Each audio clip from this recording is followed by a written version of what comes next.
Welcome back to Channel 1, it's your boys. I hold it down here for another video. We are back better than ever. Your boy got a haircut, then proceeded to put a hat on his hair all day long. So this is the outcome of that. So don't judge me.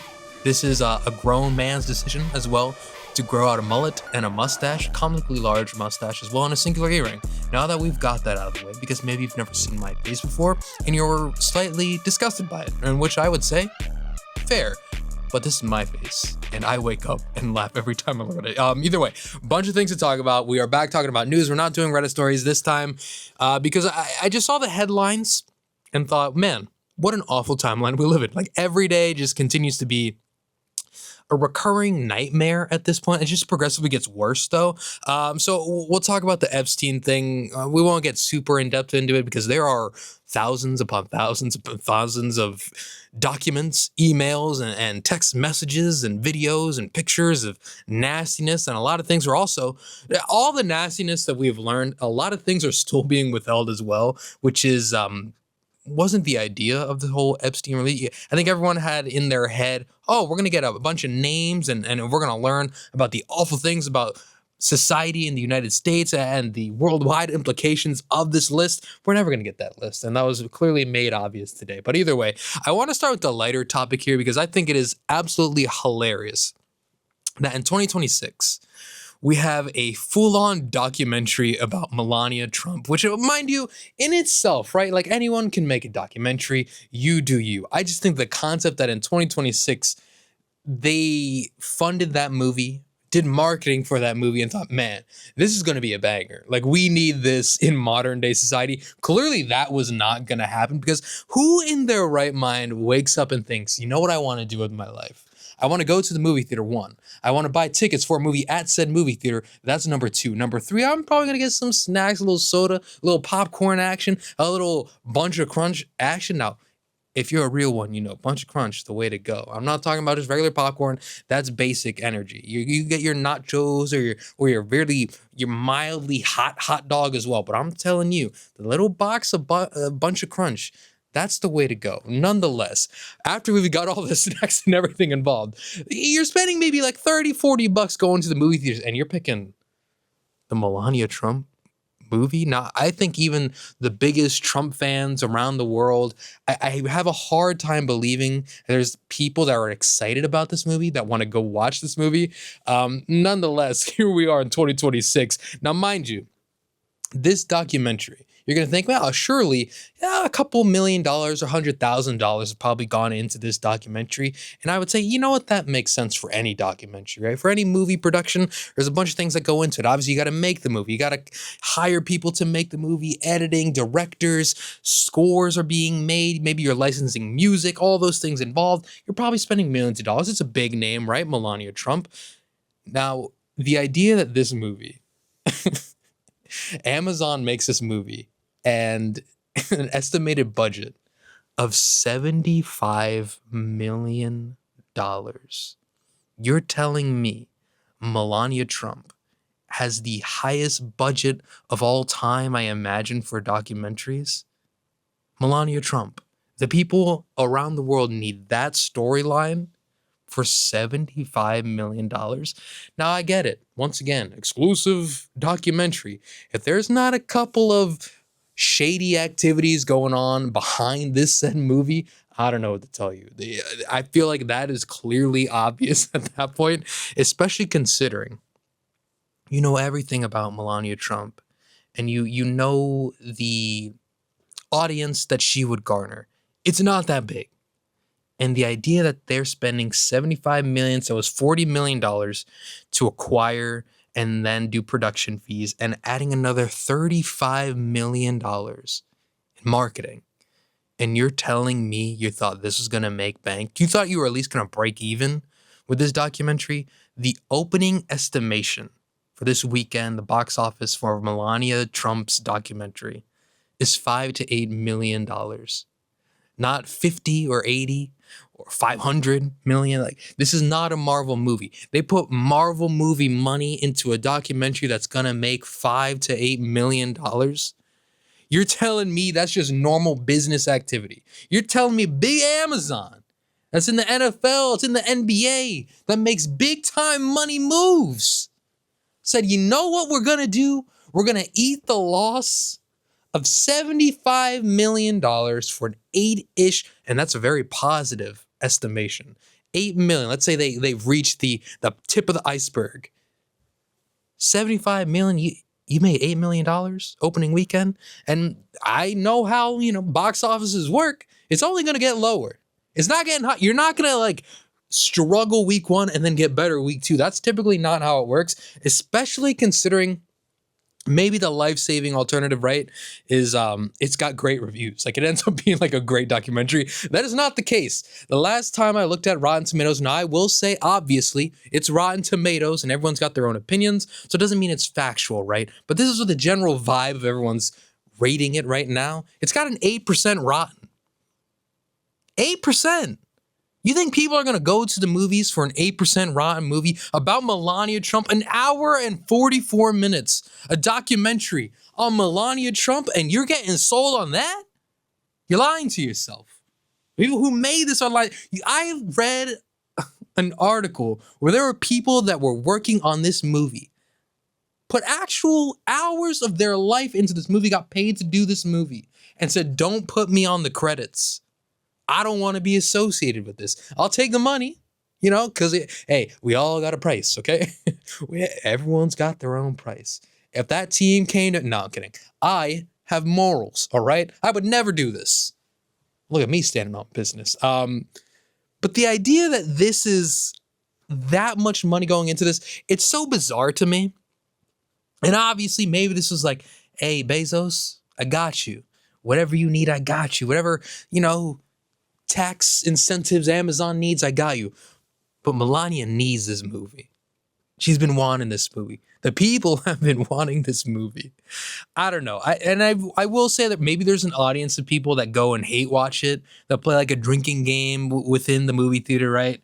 And I understand that there's going to be troll audiences, and maybe there's going to be people, it's their job to watch movies, and they'll forcefully watch this, and they'll do a nice little review about it saying how it was terrible, or maybe if they were paid a couple, underhand bucks, it was the worst movie of all time, or the greatest movie of all time. But I don't know. The fact that this is a movie being made in 2026, given the state of the world and what the Trump administration is doing as well, I don't know. So if it turns out, a couple months from now, we see Melania the movie getting some buzz in award season, I think you know exactly what happened behind the scenes and where those millions and millions of dollars went to. The fact that this documentary was that expensive, a little crazy. It's a little crazy, I'm not gonna lie. Very quick side note as well, because this is, it's just my show. No one's watching it. Who cares? That's my little YouTube channel. I'm just yapping. The state of TikTok is disgusting to me right now.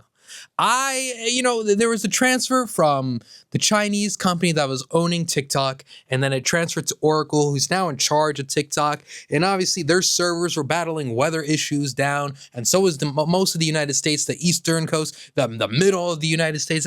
Storms were happening. So I get things and shit happens, but my TikTok feed was a disaster. It was the worst feed I've ever, I'm about to delete the app off of my phone. It's actually the worst app on my phone right now. And there's a lot of just bloatware that Apple puts on my phone. TikTok was like a nice little perfect escape. It was very easy to do scroll, which maybe this ends up benefiting me in the long run. But my TikTok feed was so not me at all. I was getting videos in German. I was getting videos from Dennis Schroeder, the basketball player. I don't follow Dennis Schroeder. I've never really cared for Dennis Schroeder. Listen, he's a fine basketball player. Shout out to his time on the Atlanta Hawks. Shout out to what he's doing. I have never been a fan. I've never been like, who I need to follow? Dennis Schroeder. I'm not German. And I'm getting videos on my For You page. It's for me. It's for me. I don't speak German. I've never been to Germany. I've never had German food. The closest, maybe a bratwurst, right, from the store, but I've never had food made by a German lady or a German man. I've never been associated at all with Germany. Nonetheless, I go on my feed 3 scrolls in. I'm getting German content. I know nothing about Germany. Well, actually, I do. They have a very curious past. Very, if you want to label it like that, very dark past. So that was Strike number one. Strike number two, I'm getting sports video after sports video after sports video. Obviously, I do work in sports, so maybe that would make sense. But the thing about TikTok is it's curated to me. And for me, the way that my page was operating, it was like a trolls videos, not actual trolls. It's like dumb comedy bits, videos from Key and Peele, food videos, fail videos, cringe videos. Oh, I love cringe, which is probably what you're feeling watching this video. But all that's going on, and then I get my feed. It's takes after take after take. I don't want that on my feed. I go out of my way to avoid it. You know what? Oh, the only sport that I'm kind of okay with appearing on my For You page is wrestling. I'm a wrestling guy. I'll always be a wrestling guy. I was watching wrestling when wrestling was terrible, where everyone had to like kind of low-key hide that they were wrestling fans at that point because the product wasn't too good in WWE. And now obviously there were alternatives, but it's hard to convince people of alternatives because, you know, you're getting in too deep, right? But I enjoyed it. I like it. I love wrestling. And that's why it's okay on my feed.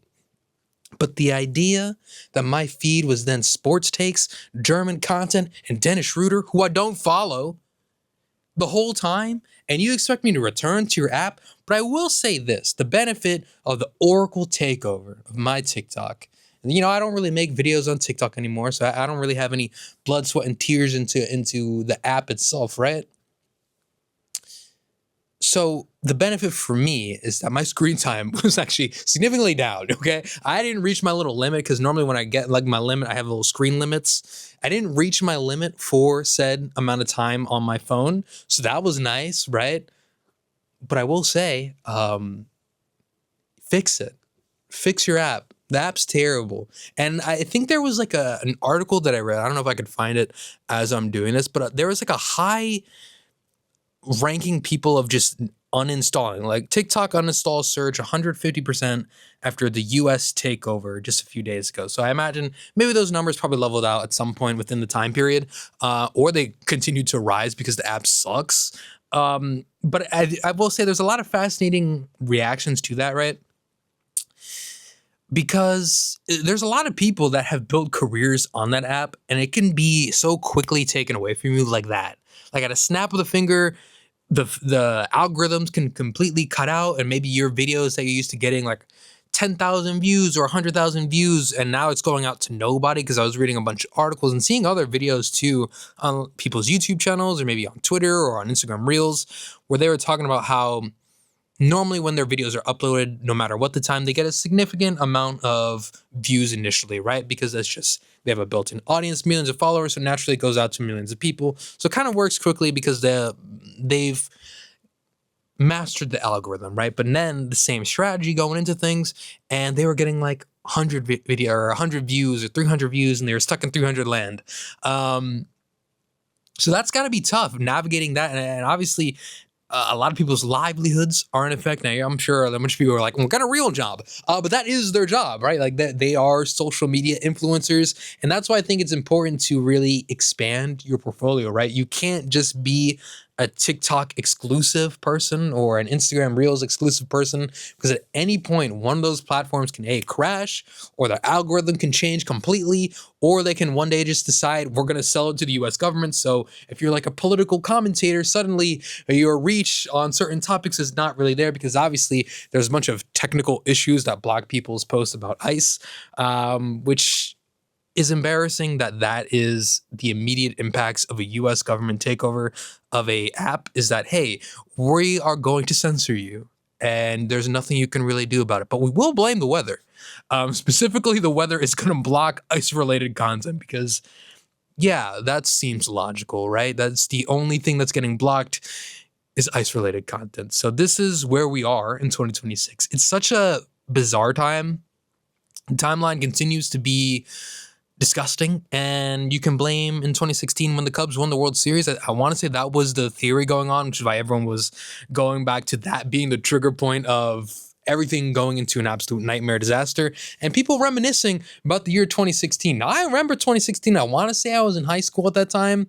Wasn't that great. Wasn't that great at all. I was still battling with my body problems because your boy was a little chubby at that point. And probably playing Minecraft, I guess, in 2016.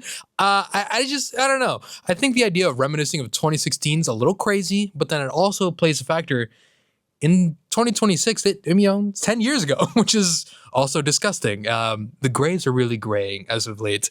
Your boy's getting old, and might be time to retire because I'm not really enjoying this whole work thing, guys. I'm a little scared here, guys. Very quickly, I don't want to get too in depth with it because one, there's millions of files about this said storyline, so it's hard to really get in depth just hours into this thing.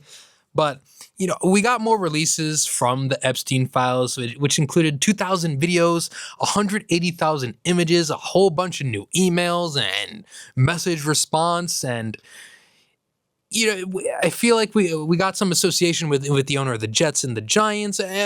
More names are added to the list, but there is no release of said list, which I want to get into that point in particular, right? Because obviously what we know going on within the Epstein, I'm not going to say any hot takes here, right? That was a bad situation. It was an awful situation. And anyone tied to said situation needs to be held accountable. There's no if, ands, or buts, or well, maybe. No. These people are disgusting human beings, and even being associated with Jeffrey Epstein is a damning thing, and I think it should be, because he's an awful human being scumbag. Now, maybe if you happen to walk by him in an elevator, sure, I can't have much heat regards that. But if you're friends with the guy, you've been associated with the guy, I didn't know he was doing that. I have a hard time believing that, right? Especially when you get into a bunch of these email releases and then people saying, I'd rather not have these emails being on, so why don't you give me a call? Why don't we do this over phone? And then, if you have nothing to hide, it could have been an easy email, right? But that is the shadiest thing, is when you got the Giants owner talking about, I don't know if I want to have this on email. Give me a call. Where can I call you? It's such it's so gross. And then you have actual things that are happening to human beings. Like this happened. This is not just like a movie plot. This is not just like pretendology, right? Like this is actual implications on people's lives, and the victims are the ones where the information is coming about. We're getting more information about the names and the people that were abused. But then the list of the people doing the abusing, we're not going to get. There is not going to be a release of the list, the client list, because apparently, let's see, Blanche said, the public should not find within the files the names of any man who abused women in connection with Epstein. And it's just, why not? Why? What is the reason? Why are we protecting the people that have actually been implicated and have actually done awful things to human beings? Regardless, obviously the age thing is very key as well. Regardless of age, even if they were 25-year-olds, 33-year-olds, 64-year-olds, human beings did awful things to human beings, and those human beings should be held accountable. This is not like, and I don't think I'm saying anything groundbreaking here. This is not a shocking take. This isn't bold predictions or bold statements coming from me, your boy wearing a USC hoodie with a mustache and a mullet and one singular earring. This is just me being a human being. Like, I think this weird time, we're in 2026, and really just 2000s in general, I guess, is people have just lost their humanity. And if anyone can go to this entire story and think, well, I don't think we should release the names, or, can we really believe what's going on here? It's like, this is all just a nothing burger. We didn't really need to release the files in general, which, by the way, they were late by like 3 months or whatever to releasing this. They were supposed to release this in November. Yeah, in November, Trump signed the law, and within 30 days of the bill signing, it was supposed to be released. And they've been doing like slight little drops, like, hey guys, drop in pages 1 through 1 million. There's like 300 million files. What the hell is that?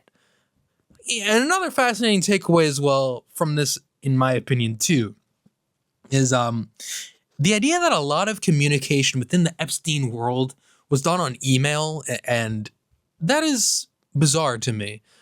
What did they think? They were just bulletproof on gmail.com? Like, did they think nobody would eventually look through their emails? I don't know. This whole thing is just disappointing. And once again, the idea that so many of the victims are obviously being released to the public, like people are knowing their names and what happened to them, and the idea that the people that did the damage, that did these disgusting acts, are the ones being held with like no problems at all. Like they just get to live their life. They just go on about like, and I think this was also the obvious outcome when you think about who is releasing the files and who is allegedly possibly associated with the files.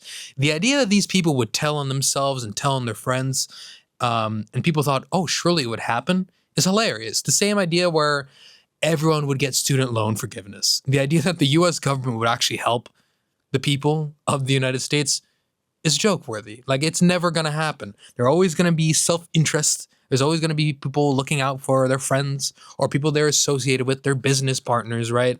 So we live in a time where you would think America, the leaders of America, the leaders of the free world would be priority A through Z. Protect the people, support the people, empower the people. And instead, it is degrade the people, embarrass the people, and lie to the people. So that's where we are in 2026. And it is such a awful time we live in. And hopefully things get better.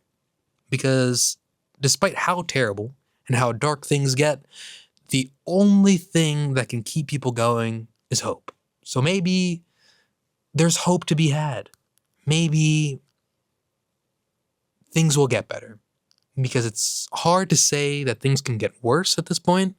Because where we are right now is a pretty bad low. And that is in regards to the Epstein stuff. It's in regards to the ICE raids. And if there's any lasting words I would give to anybody, is regardless of where you are in the world of the political spectrum, no matter how much money you have in your bank accounts, no matter how many people you do or do not know, don't lose your humanity. Because the moment you start doing that is where you start to get into dangerous waters of opinions, of ideas. So remember, if you're watching this, you breathe air, I breathe air. We need water and food to survive. And we're a lot more similar than most people believe. And I'll leave it at that. Because, man, what a time we live in. Tune in tomorrow for, or next week. Well, if we're being real, 2 weeks from now, who knows what I'll talk about. It could be actual newsworthy things going on, which I think I'll probably do more of because I'm just a yapper. And also Reddit stories are hard because sometimes, depending on what I'm reading off of, like if I'm reading off of my phone, very hard to read because the words are a little tiny. But if on the iPad, I can read. So sometimes reading be hard. We should play Minecraft. Listen, I don't know how to really close out this video because this is the nightmare we all live in. So grow a mullet, get an earring, and grow a funny mustache. That's the last advice I'll give to you. Bye-bye, ciao, sayonara!